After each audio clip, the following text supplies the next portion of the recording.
La question qu'on se pose, c'est après ce dispositif de réduction d'impôt, peut-on amortir la valeur de l'immobilier ?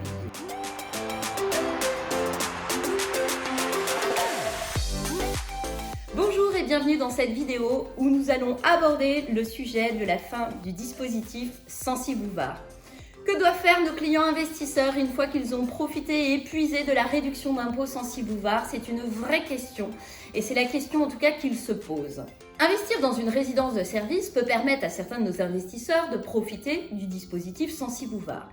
Ils profitent donc d'une réduction d'impôt à hauteur de 11% dans la limite de 300 000 €. Cette réduction d'impôt s'étale sur 9 années. Dans ce contexte, l'investisseur va pouvoir amortir le mobilier. En revanche, il ne pourra pas amortir l'immobilier. Alors, petite exception évidemment pour la fraction supérieure aux 300 000 €. Puisqu'il profite d'une réduction d'impôt d'un côté, il ne peut pas cumuler la réduction d'impôt et l'amortissement. La question qu'on se pose, c'est après ce dispositif de réduction d'impôt, peut-on amortir la valeur de l'immobilier ?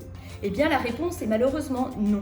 Ce n'est absolument pas possible de pouvoir amortir ensuite, sauf si l'investisseur déciderait peut-être de revendre ce bien à une SARL de famille, puisqu'on aurait une mutation, un nouveau propriétaire qui serait la SARL de famille, et dans ce cadre, on pourrait amortir sur la valeur du bien mentionné sur cette transaction.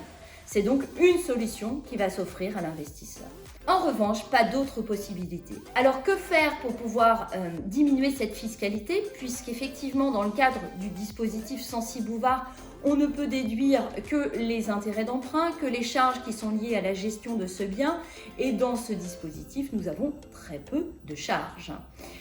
L'autre possibilité qui peut s'offrir à l'investisseur, c'est peut-être le choix de réinvestir. Et pour le coup de réinvestir, en optant pour le LMNP amortissement sur un prochain bien. Ainsi, les amortissements de l'un viendraient compenser le résultat positif de l'autre.